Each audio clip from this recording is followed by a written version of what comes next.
Hello friends, मैं हूं गौरव और हम लोग हमेशा से ये एज्यूम करते आए हैं कि अगर हम यूनिवर्स के किसी भी दूसरे प्लैनेट पर अपने पैर रखेंगे तो वहां की high gravity, high temperature, high pressure और साथ ही बैड एटमॉस्फेयर की वजह से हम मिनटों में ही तबाह हो जाएंगे, हम वहां पे सर्वाइव नहीं कर पाएंगे। बट व्हाट इफ मैं कहूं यूनिवर्स में ऐसे भी प्लैनेट्स मौजूद है जिनका एनवायरनमेंट हमें तबाह करना तो दूर, आपकी सेहत इतनी तंदुरुस्त हो जाएगी कि आपको ऐसे महसूस होने लगेगा कि मे बी आपको सुपर पावर्स मिल गए। And I am not even kidding, recently साइंटिस्टों को ऐसे कई सारे हैबिटेबल प्लैनेट्स मिले हैं जो सभी मायनों में अर्थ से कई गुना ज्यादा बेटर है। इन प्लैनेट्स पर लाइफ बहुत ही रैपिडली और बहुत ही लंबे अरसे तक के लिए इवॉल्व हो सकती है। तो आखिर कौन से है ये planets? Well, let's find this out today.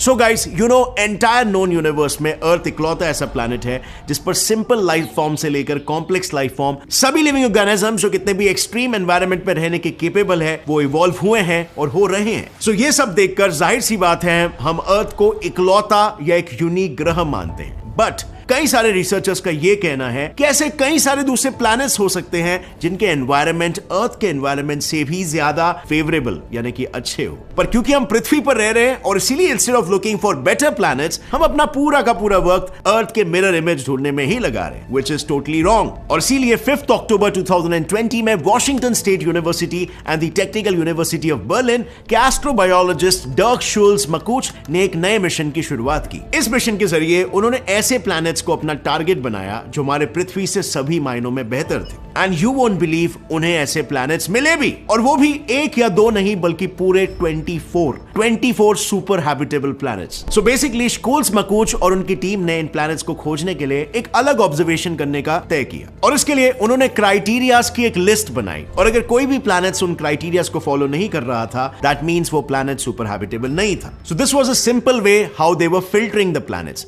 And now you tell me, किसी भी लाइफ को सरवाइव करने के लिए कौन सी चीज की जरूरत सबसे ज्यादा होती है? एक सूटेबल टेम्परेचर, अच्छा एटमॉस्फेयर, पानी और बड़ा सा लैंड सरफेस एरिया, राइट? और बस इन्हीं सब फैक्टर्स को ध्यान में रखते हुए उन्होंने क्राइटेरिया तय कराए, जिसमें से सबसे पहला क्राइटेरिया था age of host star. Normally जब एक्सोप्लैनेट्स को एक्सप्लोर किया जाता है तब साइंटिस्ट का मेन फोकस होता है येलो ड्वार्फ स्टार्स यानी कि सन जैसे स्टार्स को ढूंढना। पर इस बार शुल्स मकूच की टीम ने येलो ड्वार्फ्स के साथ साथ ऑरेंज ड्वार्फ स्टार्स को भी अपना टारगेट बनाया, which are cooler, dimmer and less massive. और ऐसा करने के पीछे मेन एडवांटेज था उन स्टार्स का लाइफ स्पैन। दरअसल यूनिवर्स में जितने भी येलो ड्वार्फ्स है उनका लाइफ स्पैन 10 बिलियन साल तक ही होता है, और उन स्टार्स के कंपैरिजन में ऑरेंज ड्वार्फ्स 2 गुना ज्यादा साल तक जीते हैं, यानी कि 20 से 50 बिलियन सालों तक। और इसका मतलब सिंपल था, अगर इस प्लैनेटरी सिस्टम में कोई भी लाइफ इवॉल्व होगी तो वो अर्थ के मुकाबले 2 या 3 गुना ज्यादा समय तक इवॉल्व हो सकती है potentially. But that in no way means कि स्टार्स को हमेशा ज्यादा ओल्डर ही होना चाहिए,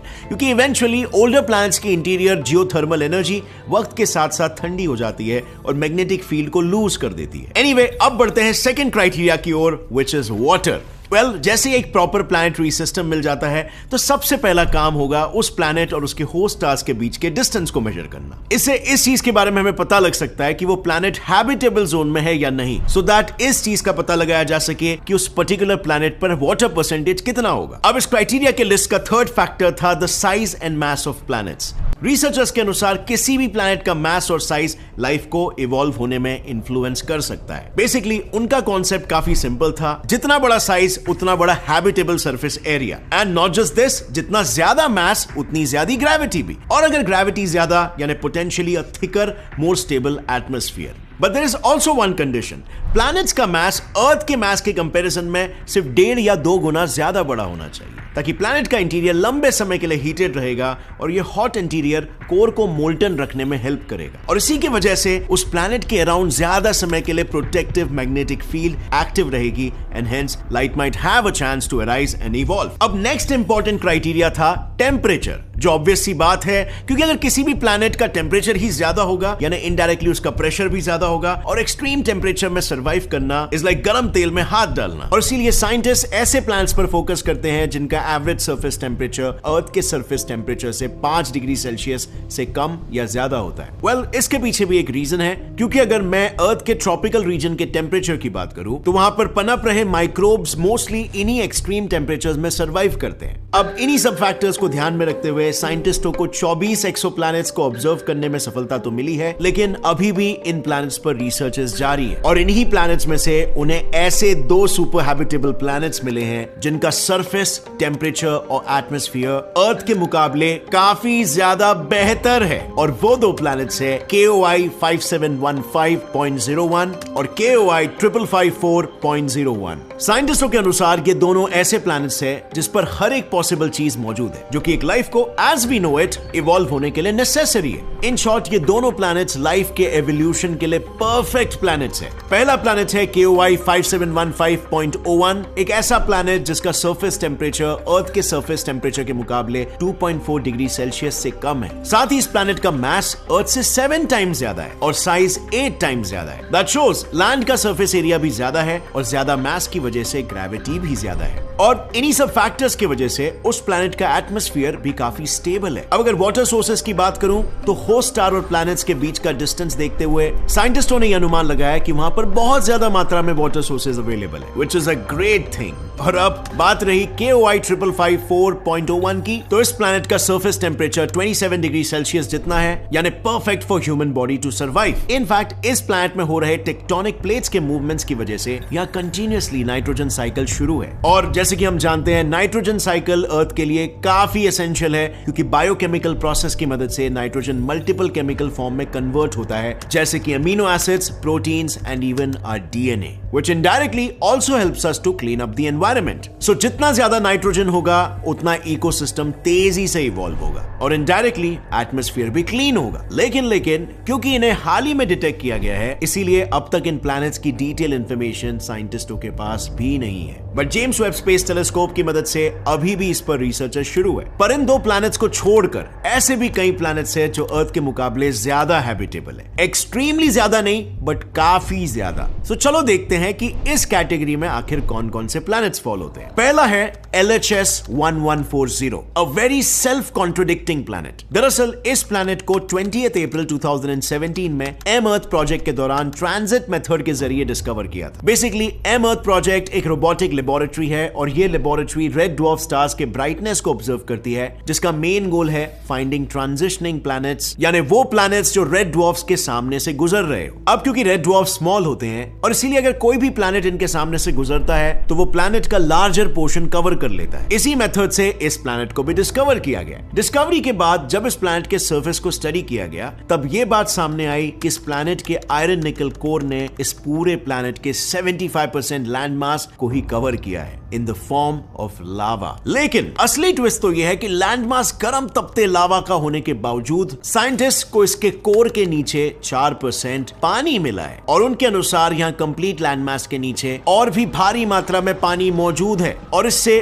कई सारे एस्ट्रोनॉमर्स ने यह भी अनुमान लगाया है कि there could even be an underground water world. And not just this, पर अगर मैं इसके एटमॉस्फेयर की बात करूं तो इसके मैसिवनेस की वजह से यहां पर ग्रीन हाउस इफेक्ट ने एटमॉस्फेयर के साथ एक अच्छा बैलेंस बनाए रखा है। पर नेक्स्ट प्लैनेट तो ऐसा है कि साइंटिस्टों को वो इतना हैबिटेबल लग रहा है कि उन्होंने उस प्लैनेट पर एक्स्ट्रा टेरेस्ट्रियल लाइफ की जांच पड़ताल करने के लिए कई सारे मैसेजेस भी भेज रखे हैं और वो प्लैनेट है लुइटन बी। 17 मार्च 2017 में इस प्लैनेट को रेडियल वेलोसिटी मेथड की मदद से डिस्कवर किया गया था। बेसिकली रेडियल वेलोसिटी मेथड में होता यह है कि दूसरे स्टार्स के रिस्पेक्टिव किसी एक स्टार की पोजीशन को ऑब्जर्व किया जाता है। अगर स्टार की पोजीशन कंटिन्यूअसली आगे पीछे हो रही हो उसका मतलब उस सिस्टम में कोई तो मैसिव प्लैनेट एग्जिस्ट करता है जो उस स्टार को ग्रेविटेशनली इन्फ्लुएंस कर रहा है। सो जब इस प्लैनेट को ऑब्जर्व किया गया था तब इस प्लैनेट के पोजीशन को स्टडी करते हुए ऐसा नोटिस किया गया था कि इस प्लैनेट पर वाटर कंटेंट बहुत ही भारी मात्रा में प्रेजेंट है। इनफैक्ट यहाँ पर किसी भी लाइफ के लिए essential materials like amino acids and hydrocarbons भी भारी मात्रा में प्रेजेंट है। In short this planet seems to be just perfect.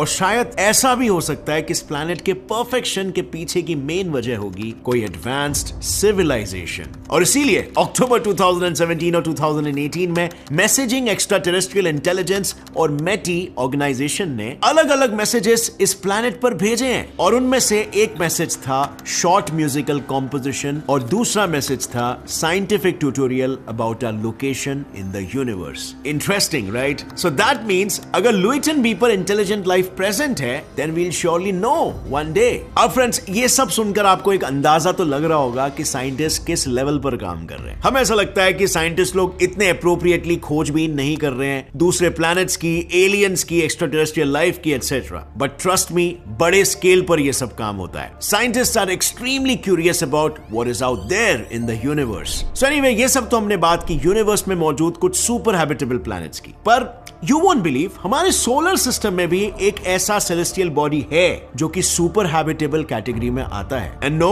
I am not kidding, और मैं प्लैनेट की भी बात नहीं कर रहा हूं। Just look at this. ये है Callisto, the second largest moon of Jupiter. इस इमेज में आपको ये व्हाइट स्पॉट दिखाई दे रहा है? Well, it is actually ice. Do you know, सबसे पहले इस मून को डेड इनएक्टिव रॉकी बॉडी घोषित किया गया था, पर 1990s में यह साबित हुआ कि कैलिस्टो के आइसी सरफेस के नीचे सॉल्टी ओशन प्रेजेंट है, और बहुत ही जल्द इस ओशन वाटर को रॉकेट प्रोपेलेंट बनाने के प्रोसेस में यूज किया जाने वाला है। और सिर्फ यही नहीं, एस्ट्रोनॉमर्स ने इस मून के ऊपर एक एटमॉस्फेयर को भी डिटेक्ट किया है, और उनका स्पेकुलेशन है कि ह्यूमंस इस मून पर बड़ी आसानी से सांस भी ले पाएंगे। बट बस यहां पर एक छोटी सी प्रॉब्लम है, जुपिटर से आ रहा हाई अमाउंट ऑफ रेडिएशन। अगर हमने बस इसका हल निकाल लिया, then Callisto has all the ingredients to be a super habitable planet, a great atmosphere, water, low gravity, everything। तो अब आपको क्या लगता है फ्रेंड्स, क्या मार्स के बाद कैलिस्टो एक नई ह्यूमन कॉलोनी बन सकती है इन द फ्यूचर? लिखिए अपना जवाब नीचे कमेंट सेक्शन में, और अगर इस वीडियो से आपको कुछ भी नया सीखने मिला, एक लाइक जरूर ठोकना। Get set fly science channel को भी सब्सक्राइब कर लो और बेल नोटिफिकेशन दबाओ, ताकि आगे आने वाली हमारी कोई भी वीडियो की अपडेट आप मिस ना कर सको। See you next time friends, till then as always stay curious, keep learning and keep growing. जय हिंद।